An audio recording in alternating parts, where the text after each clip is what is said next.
My parents gave my sister everything. Then I won $100 million. If you think the worst pain is having nothing, try watching someone else receive everything that should have been yours. My parents gave my sister the best bedroom, the best schools, a brand new car on her 16th birthday. When I turned 16, I got an old toolbox. They said, "You're a boy, build your own future." I believed I had accepted that, until the day I won $100 million. And suddenly, my parents remembered they had a son. My name is Daniel Carter. Growing up, I never understood why my parents loved my younger sister, Emma, more than me. People outside our family thought we were the perfect middle-class household. My father owned a successful construction company. My mother worked as a real estate agent. We had a nice house, family vacations, birthday parties, smiling Christmas photos. But pictures can lie. Behind every smile, I knew exactly where I stood. Second place, always. When Emma wanted piano lessons, she got the best teacher in town. When I wanted guitar lessons, Dad laughed. Teach yourself, that's what YouTube is for. When Emma wanted a new laptop, she received the newest model the same day. When my computer stopped working before school, Dad pushed his old, dusty desktop toward me. It still turns on. That was enough. Every achievement Emma made became a family celebration. Every achievement I made became expected. When I graduated at the top of my high school class, Mom hugged me for exactly 3 seconds. Then she whispered, "Now help your sister prepare for her exams." No congratulations, no dinner, no celebration, nothing. I stopped expecting fairness. It hurt less that way. College made everything even more obvious. My parents paid every dollar of Emma's tuition. Apartment, furniture, car, living expenses. They called it an investment in her future. For me, Dad handed me a list of local construction companies. "You're 18 now, time to earn your own money." I worked during the day, studied at night. Sometimes I slept only 4 hours. I graduated with student loans instead of family support. Emma graduated debt-free. My parents threw her a huge graduation party with nearly 200 guests. I wasn't even invited until 2 days before it happened. I spent years asking myself one question: what did I do wrong? Eventually, I realized the answer was simple: nothing. Some parents simply choose favorites. Accepting that truth hurt, but it also set me free. At 28, I rented a tiny apartment above a bakery.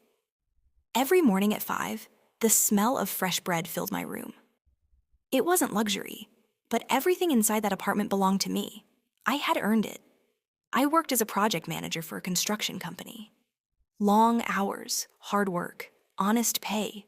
No one handed me anything. And strangely, that made me proud. I almost never visited my parents anymore. Not because I hated them, because every visit reminded me that I would never be enough. Emma still lived like a princess. Luxury vacations, designer handbags, a new SUV every few years. My parents called her every single day. Sometimes weeks passed before they remembered to text me. Then one Friday evening, everything changed.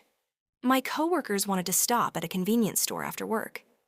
One of them joked, "The jackpot's over 100 million." Everyone laughed, one by one. They bought lottery tickets. I almost didn't. I've never believed in luck. Luck wasn't something people like me had. But the cashier smiled. "Come on, what's $20? I shrugged.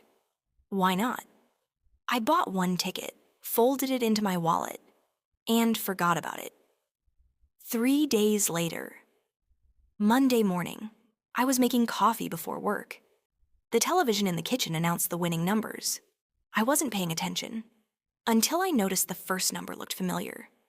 I opened my wallet, pulled out the wrinkled ticket.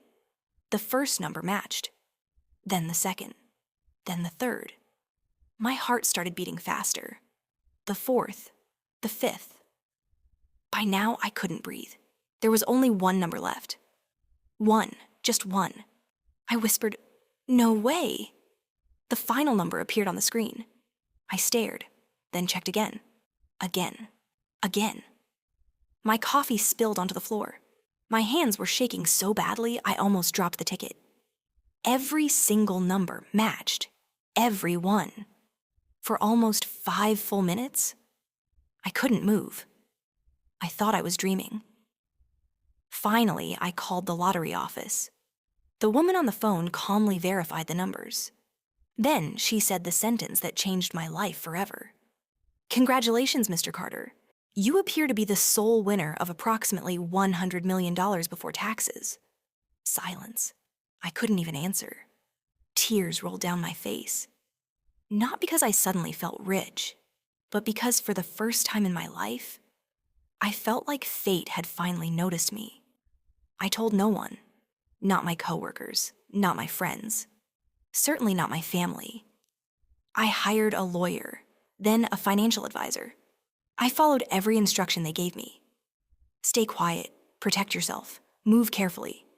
It seemed smart. But there was one thing none of us expected. News travels fast, especially when your hometown is small. 3 days later, someone knocked on my apartment door. I opened it. Standing outside were my mother, my father, and Emma. Each of them wore the biggest smile I had ever seen. My mother stepped forward with tears in her eyes. "Oh, sweetheart, we've missed you so much." Those were the first affectionate words she'd said to me in almost 10 years. And at that exact moment, I knew they hadn't come because they loved me. They had come because they already knew about the money. The moment I saw their smiles, I knew exactly why they were there. Not one of them had called on my birthday that year. Not one had visited my apartment. But somehow, the second I became worth $100 million, I was family again. My mother wrapped her arms around me before I could even react. "Oh, Daniel," she cried. "We've been so worried about you." Worried? That word almost made me laugh. My father looked around my tiny apartment with obvious disappointment. "You shouldn't be living here anymore," he said. "We'll help you find a mansion." Help me? For 28 years, I had built my own life without their help. Emma walked in carrying a bottle of expensive champagne. She smiled as if nothing had ever happened. "We're celebrating." I looked at all 3 of them, then quietly asked, "Celebrating what?" "The family," Mom answered immediately. "No," I said. "We've never celebrated this family." The room became silent. Dad cleared his throat. "Son, we know we made a few mistakes." "A few?" He ignored my question. "The important thing is that families forgive each other." There it was. Not even 5 minutes. The speech had already begun. Mom reached for my hand. "You know, your father is getting older." "The business isn't doing very well," Emma added softly. "And I still have a mortgage." Yeah, I almost smiled. Not because it was funny, because it was exactly what I expected. Finally, Dad said the words he had obviously rehearsed. "We've been thinking, maybe you could invest $30 million into the family company." $30 million. Not a loan, not a partnership. They wanted it because they believed they deserved it. I leaned back. "When was the last time you asked how I was doing?" Nobody answered. "When was the last birthday you remembered without Facebook reminding you?" Silence. "When I graduated college with honors," I looked directly at my mother.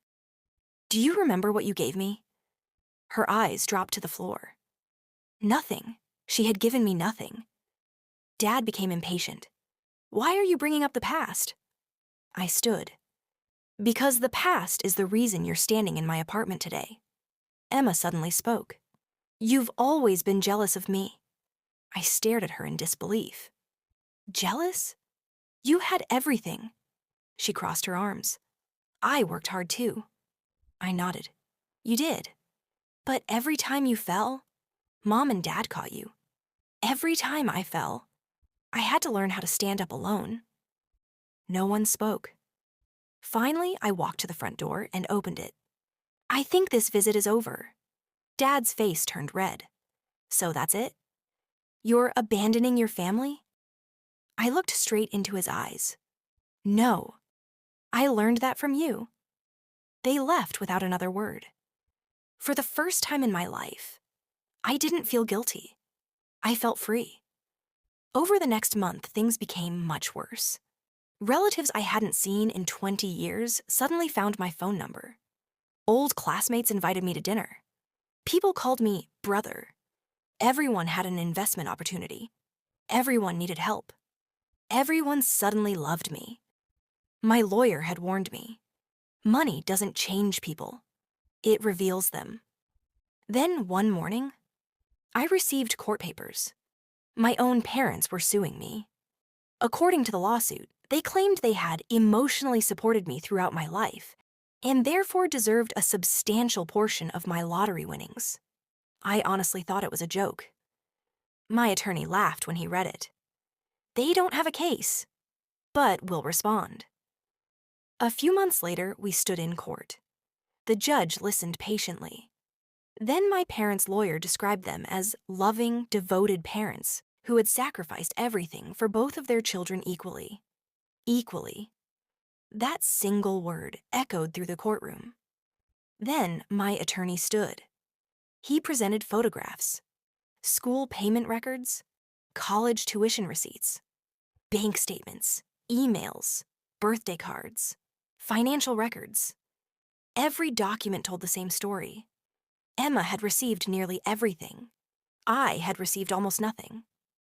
Then came the final piece of evidence. A handwritten notebook from my late grandmother. She had quietly recorded every major financial gift my parents ever gave each child. At the bottom of the final page, she had written one heartbreaking sentence. Daniel was always expected to survive without help. I pray one day someone chooses him first. The courtroom fell completely silent. Even the judge paused before speaking.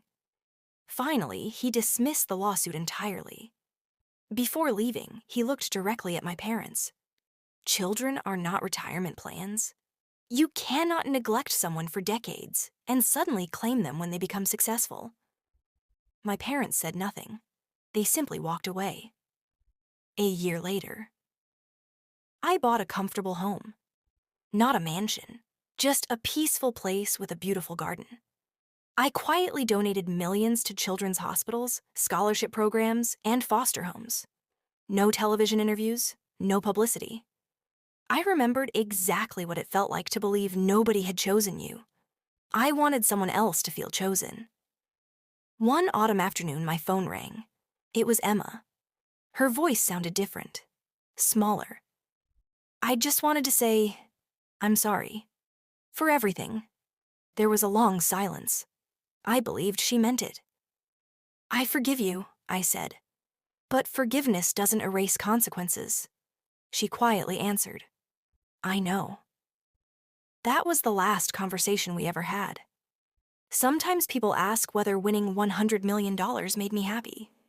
The answer surprises them. The money gave me freedom. But the greatest prize wasn't the jackpot. It was finally understanding that my worth had never depended on my parents' approval. The day I stopped chasing their love was the day I truly became rich. And that was worth far more than $100 million.